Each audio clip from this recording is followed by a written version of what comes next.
Assalamualaikum and a very good day, everyone. So now let's proceed with another chapter for your research methodology course, which is the methodology chapter. So I am Dr. Aisyah. I'm going to talk about some guides for you to use for your FYP research in the aspect of methodology.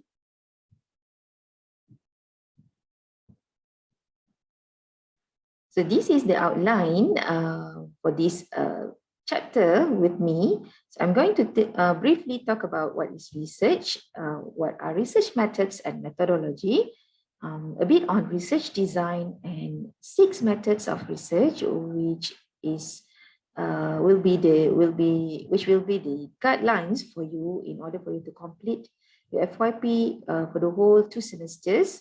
So these are some options for you. So firstly, let's see what is research. So I know that all of you have familiarized yourself with this term research, especially you are all in the final year. Research is a logical and systematic research search for new and useful information on a particular topic.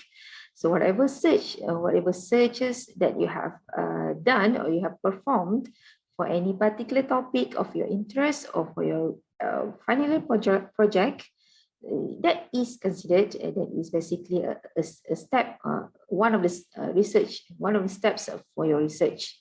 And it is an investigation of finding solution to scientific and social problems through objective and systematic analysis. So before we go further with the research, especially in the methodology, before you conduct any methods to complete your research, there must be some, you have to set up some objectives. The objectives will be from the problems that you have in order for you to solve in your project, okay, by your project. So you will have the objectives. What do you need to do in order for you to solve the problems, and what analysis can be done afterwards, so that the objectives can be achieved. Okay, you can answer or you can achieve the objective. And then it is a search for knowledge or information to discover the truth. This will be the most important part of your research, where you are looking for information, you are looking for something to help you to complete your research or complete your project. If not, it will be just from you only, which is not so, it won't be trustworthy for the other researchers out there to really believe you, whatever words you are saying, without any supports from any other people, any other researchers in the same field. So it won't be useful, okay, in your write-up, especially in your thesis lah, in this case.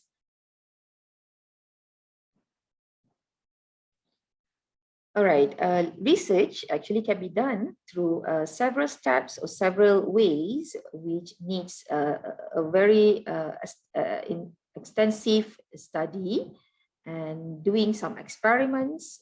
And you have to observe what happens whenever you are doing some experiments, or maybe in the form of surveys, maybe in the form of you are testing something, you are testing someone with your device. And then the analysis part, whatever observation you have got, you have recorded. So how can you analyze those observations, those data that you have collected? Then the analysis part is critical as well. And then you have to compare with whatever your findings with the other researchers' findings as well. What are the differences and what have you improved from your experiments, for example. And then reasoning. So based on the comparison, what can you reason from that? What can you discuss about it? So everything must be supported by external information from other people, especially specifically the scientific papers in the same research field. So what are research methods and methodology? Is there any difference between these two? Of course, even from the terms, these two are actually meant for different things, even though these two are related to the methodology. So for the research methods, this is basically various procedures, schemes, and algorithms used in research, but not limited to these only, okay? And then for the research methodology, it is a systematic way to solve a problem. It is a study of how research is to be carried out, which needs to be properly arranged and properly planned. And it is also the study of methods by which knowledge is gained. So from here, the methods that you have found from your literature search, it must be you can use those procedures, you can use those algorithms, you can use those methods that people have done, and you can apply it to your own project, to your own research. And from here, you will know whether these procedures are valid or reliable in order for you to achieve your objectives. So from here, you will gain knowledge, of course. Okay, and it must be, okay, the methodology part of your research or of your project must be properly arranged and planned. Okay, you cannot just try this and what you want to see what happens, and then if it is not working, you cannot just jump into another experiments. So it must be properly planned. Okay, you can do like that, but you have to find the information first, whether it can be performed for your own project, and then once you can arrange it like if this procedure is not working, maybe it is not suitable, you will use another procedure, another methods. Okay, so it is interesting that you can always compare. Even though it is not working, you can always compare why. Okay, why is this not working? Why the other method is working for your project? You can always do the comparison and discuss what exactly has happened. Okay, in both these two different methods, for example. More precisely, the research methods that you are using, you are going to which you have used. This will help you to get a solution to your problem. And on the other hand, research methodology is concerned with the explanation of the following. So it will give you some answers for your questions. So it can be, why is a particular research study undertaken? Why do you need to do that? Have other people done it before? And how did one formulate a research problem? Okay, how can you formulate what problem is there and what are the research questions? And these will lead to your research objectives. And then what types of data were collected? It can be explained as well from your search or from your research. And what particular method has been used? So this is when the literature surveys, literature search is important for you before you start anything. So this is the time that you have to find any literatures related to the project, to your project. It might be not 100% same. Of course, it is not same, but it may not be 100% match with your project, but you can use different procedures for your project, and whereas the other projects, the other people are using different methods, you are trying different procedures or approaches for you to at least to get some data from it, and then you can always compare the data, okay, the collected data. Why was a particular technique of analysis of data used? So the technique, okay, the data collection technique is also important. However, I know that many of you, maybe you are not yet clear, or you are still searching for these things at this stage. So yes, this literature search is quite important, and that determines the methodology chapter a lot. Okay, it determines much of methodology part. Without the literature search, it will be difficult for you to complete it. Okay, to have a properly arranged or planned methodology. Right, let's see what exactly is the definition of research methodology. It is involving content and process. For the content, it can be defined as a body of facts and relationship learned. Whatever the facts that you have learned, and whatever information that you have got, you may relate it with each of the points, with each other information, okay, in between different information that you have got.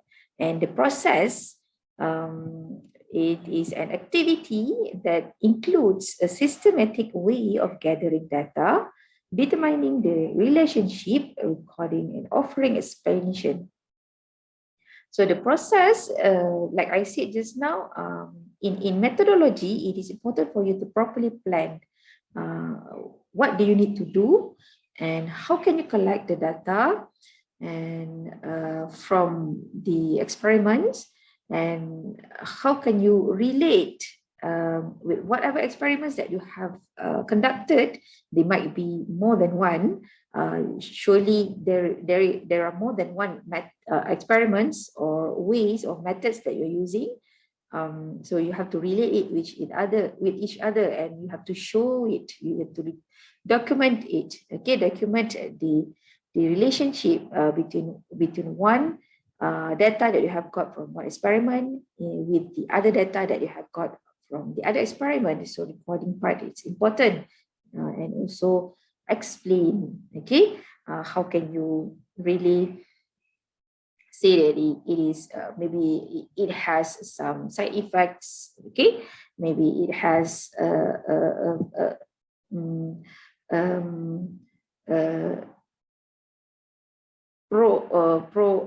pre and post effects, pre-test and post-test effects, and so on.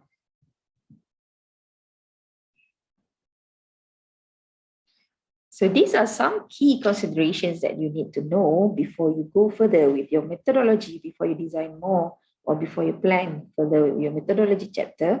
So you have to know why. Okay, why you are doing the project, and this one, it is focused on your objective. Then only you know that what kind of information that you need to find, and which will lead you to a proper literature survey, and then who are the audience for the information and outcome from the research. So basically this one, we don't limit our audience. Okay, it is important to aim more people to know your research. And then how should the information be collected, and how should the research be conducted? So this is basically the main part, or the main step, or the main phase for the key for the research methodology, or for the methodology part.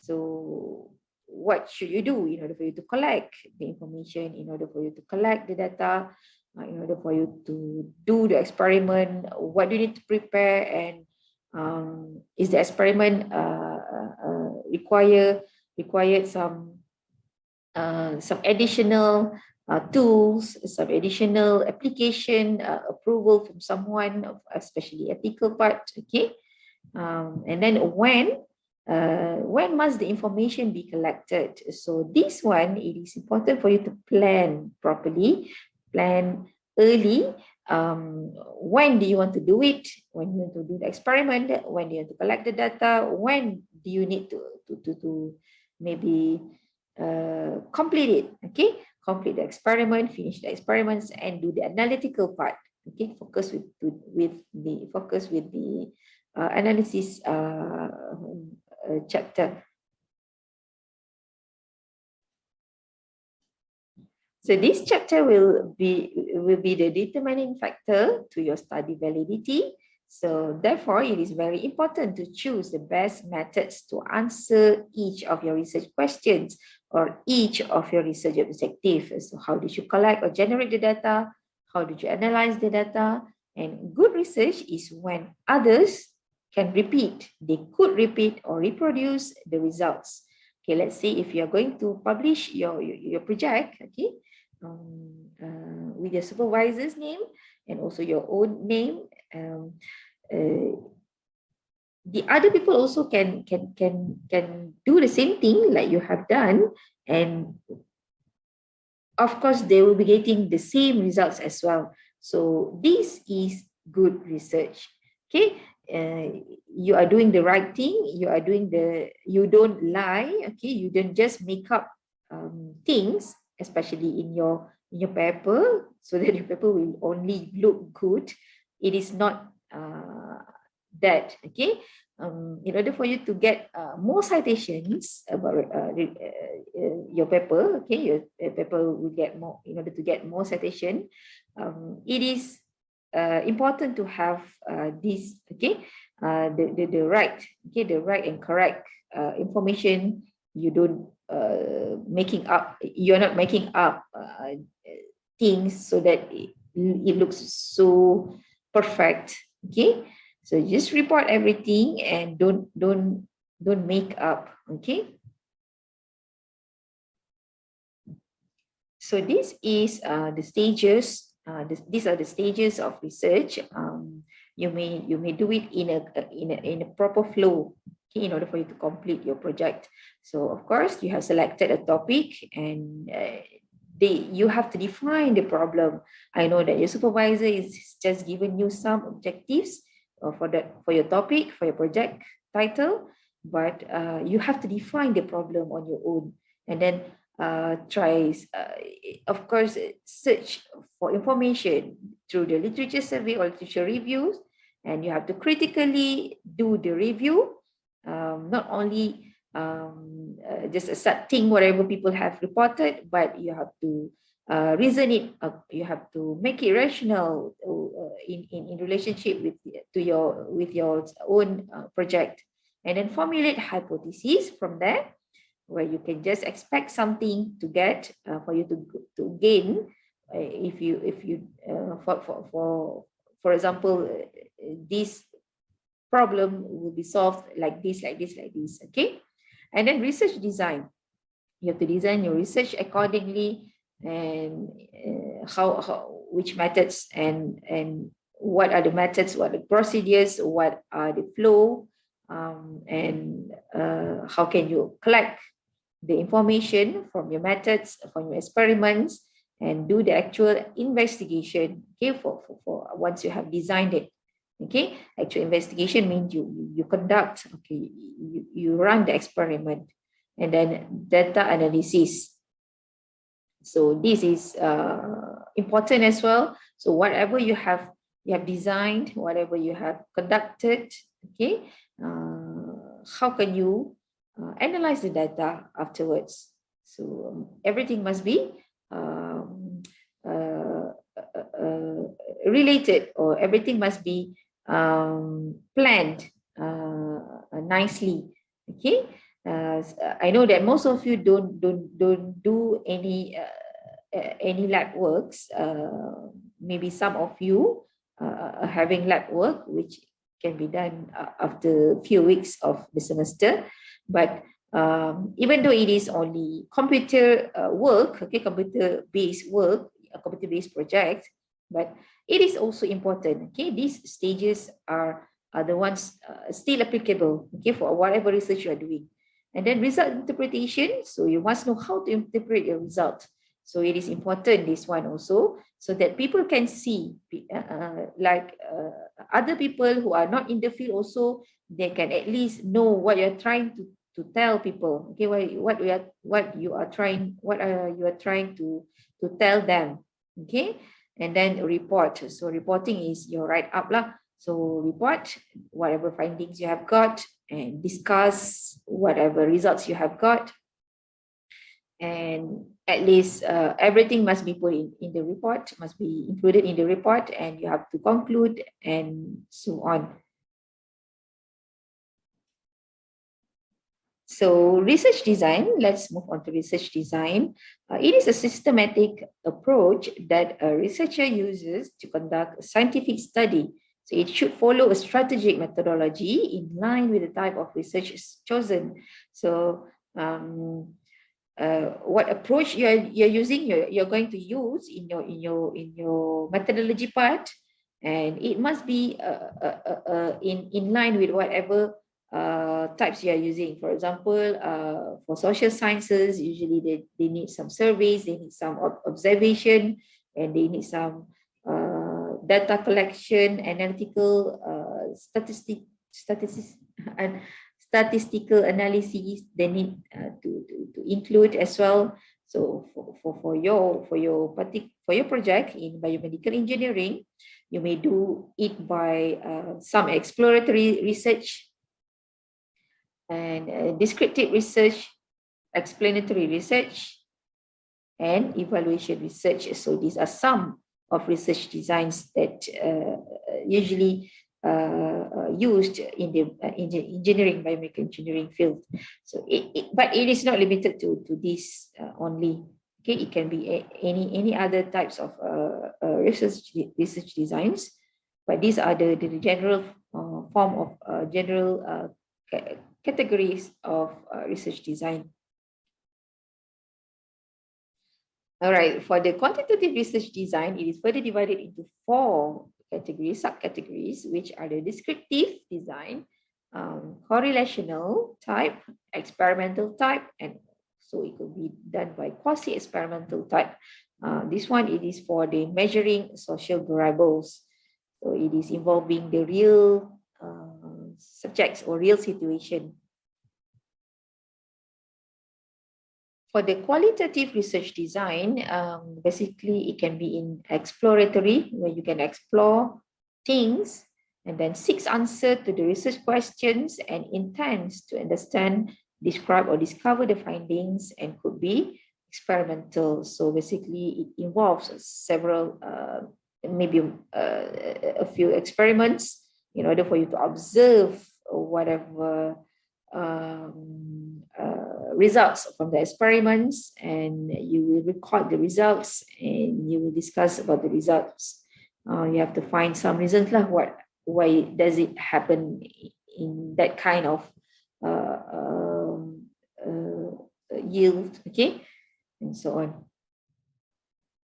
So research design will typically include how data is to be collected, and what instruments will be employed, and what equipments do you need, and how the equipments can run, and how the instruments will the intended means for analyzing the data collected. It must be you must know about how can the data be collected.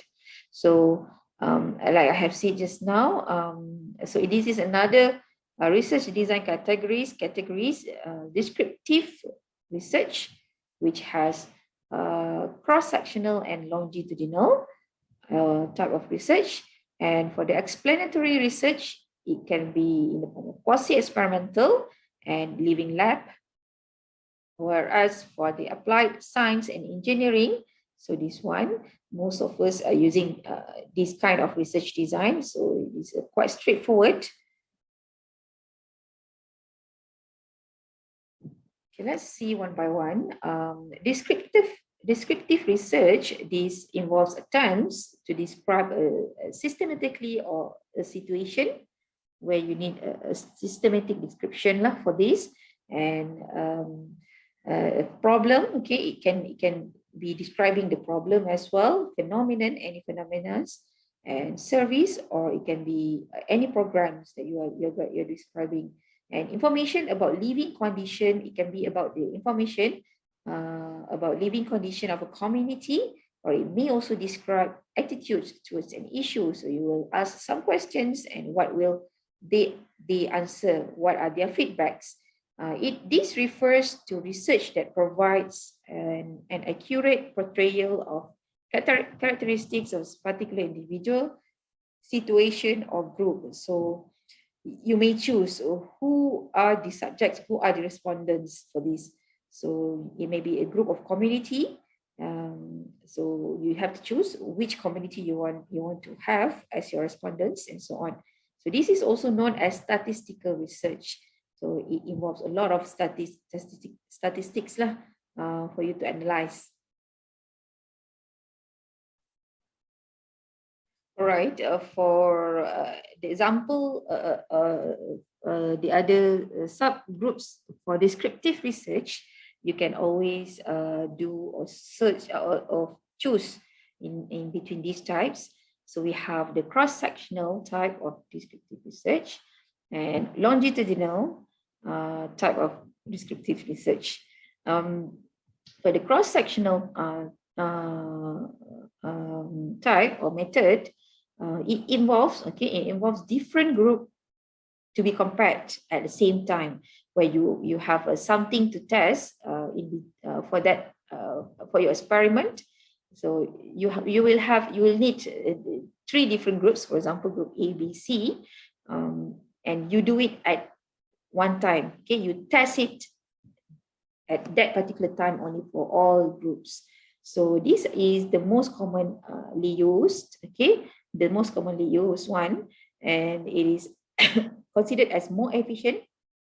And however, it is difficult to determine the cause effect, where you cannot measure any change.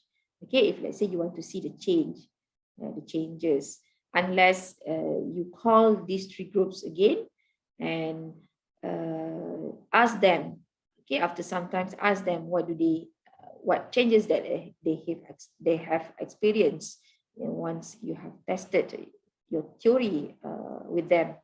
And then for the other type is the longitudinal type, where you are having same group to do the comparison at different time. Okay, it can be done at different time, but by only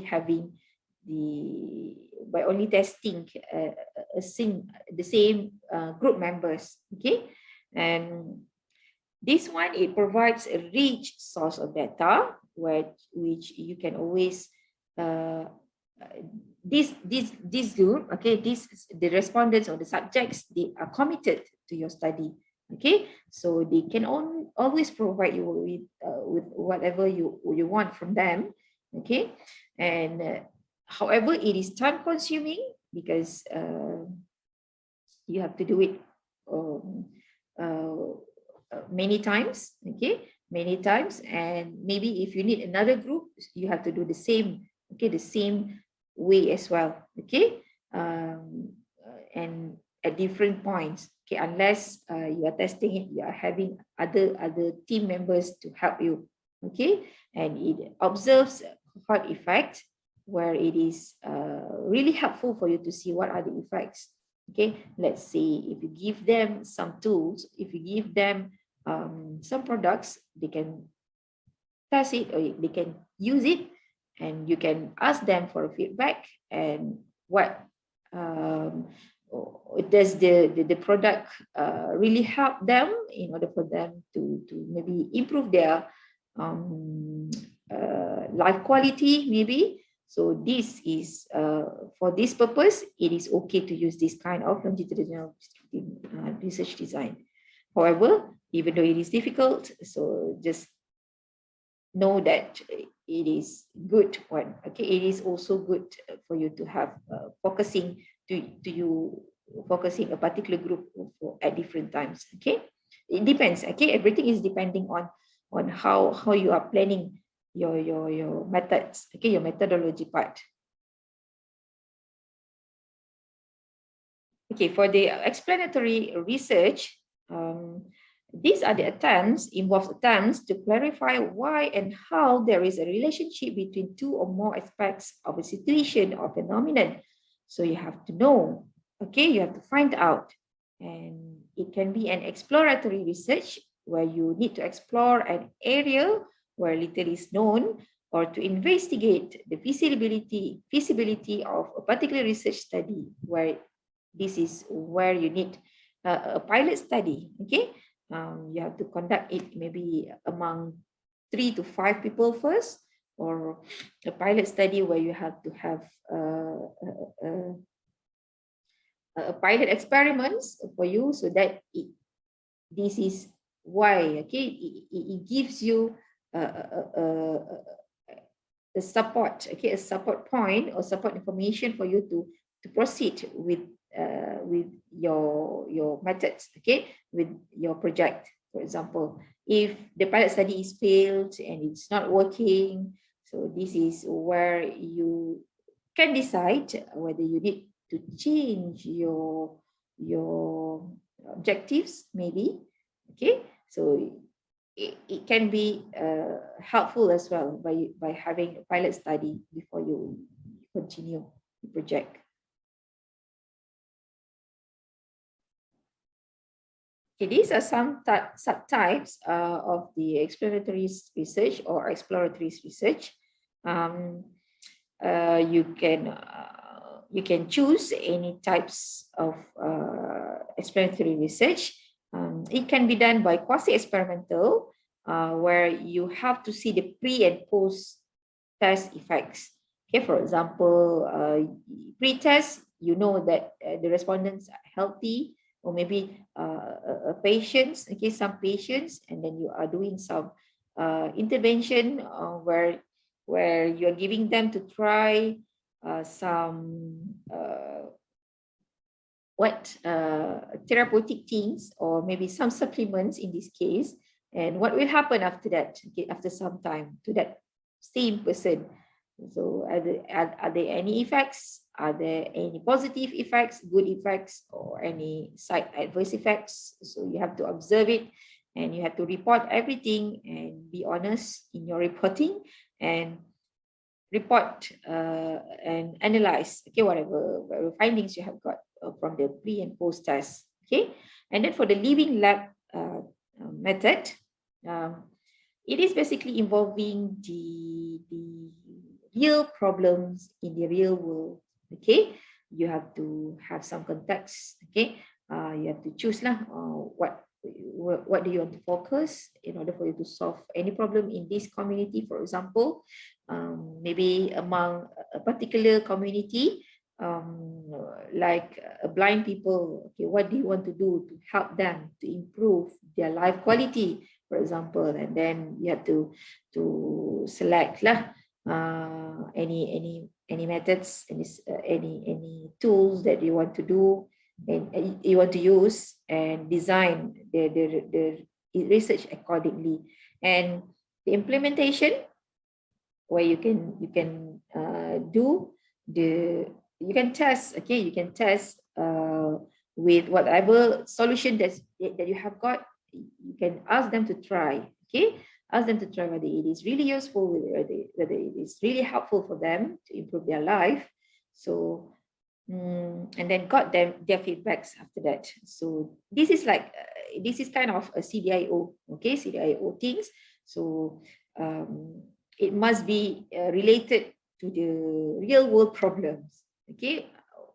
You ask them what are their problems, or you find out their problems, and then you try to solve their problems, and then you have got something that can help to solve the problem. You get the feedbacks from the users, okay, your target users. All right, for the applied science and engineering, this is basically what people are doing in our school. Normally we are doing it, okay, where you have to define the objective, okay, and must have a research scope as well. You must know the scope of your research as well, and then do the brainstorming. You can always discuss it with your supervisor or your team members or teammates. Okay, then you have to define the prototype functionality, outline, and sketching. Okay, how can you develop, or how can you design, how can you develop the prototypes and so on. Okay, and the development of prototype. So this is the prototyping part. It is also important. Last time, your seniors, they are basically producing prototypes. Okay, for their final year project, and then you have to test the prototypes, whether it is working, how does it work, and does it really work like you have expected.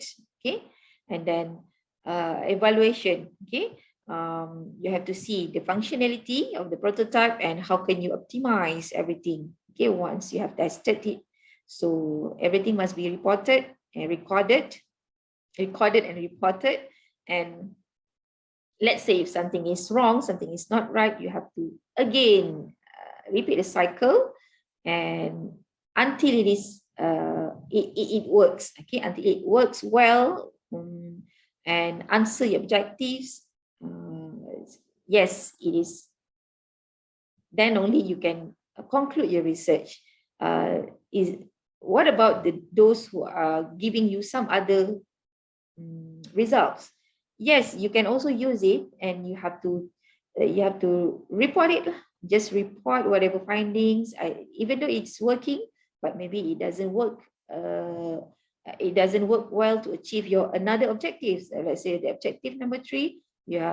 You can just report it, or you can just change your objective. So it depends, lah. Okay, you may do the discussion with your supervisors, especially, and how can you do it afterwards once you have test the prototypes. So these are 6 methods of research where you can have experimental, correlation, natural observation, survey, case study, and also applied science and engineering. This is the same like I have shown you just now. This is the experimental research where you can always do some experiments and give you some direct results or direct assessments of how one variable influences another. So from one, will it affect the other things? And to understand the law of nature, so you can use this type of research, experimental research, where it can have cause and effect relationship. And then usually it is done in a highly controlled setting, in a lab, okay, in the laboratory, and it can be performed when it is practical and ethical for researcher to manipulate the independent variable. So this is what I mentioned just now. If let's say your experiments or your project involves science experiments and involves some human subject, for example, you have to know how can you do the testing part.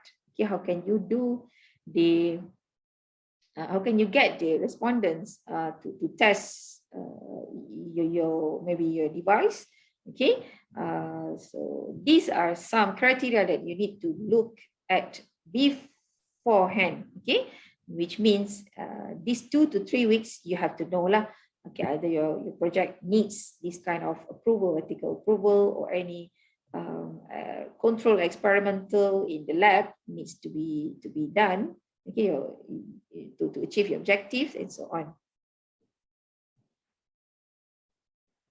The next one is the correlation research, where it is designed to determine the degree and direction of relationship between 2 or more variables, or where you can measure behaviors as well.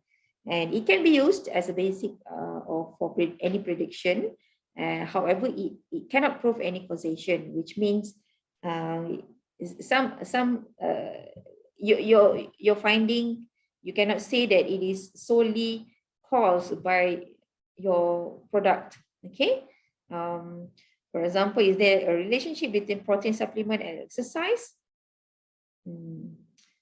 They can be, it may be correlated, but it is not caused. Okay, You cannot say it is 100% caused by the products that you have tested that particular subject. For the natural observation, this research classified under non-experimental approaches, which are used in the field or in real life setting, natural setting lah. Okay, for example, your daily life.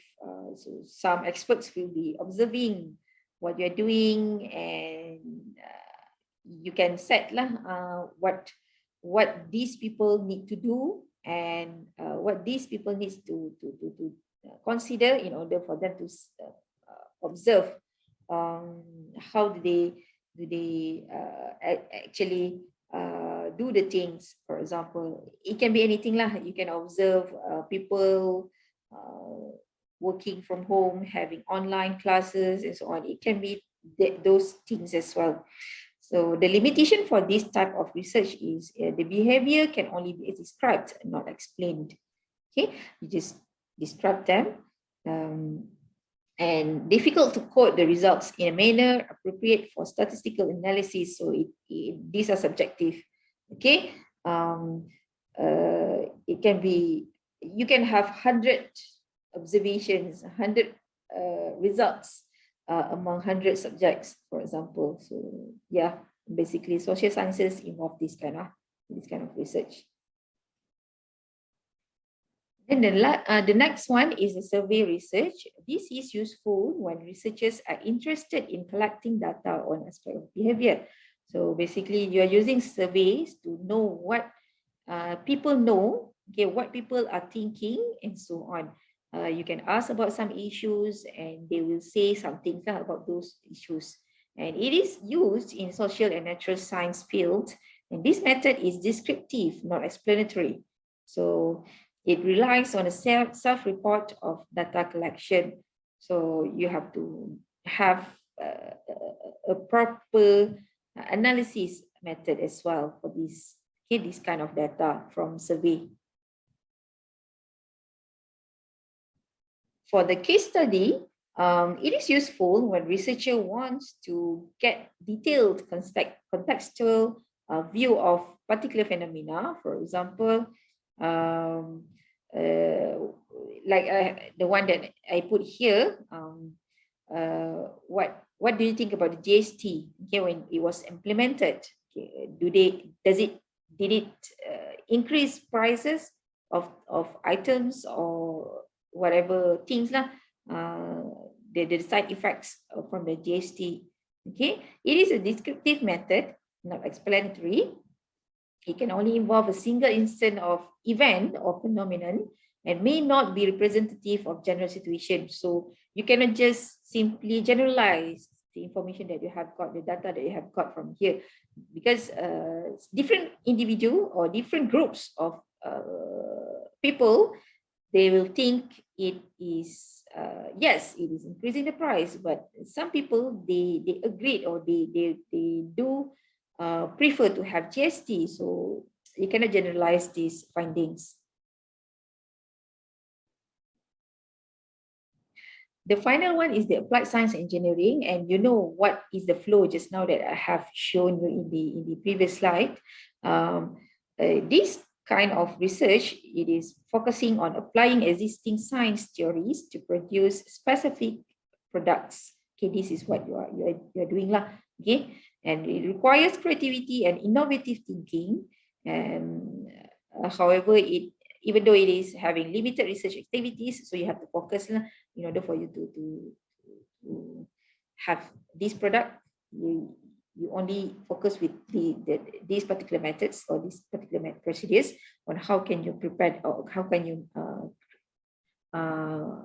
create the product. Okay, and it is based on present demand and could be costly, which is so sad, because you have to buy, you have to make sure that everything is there. Even the equipments used also, it may be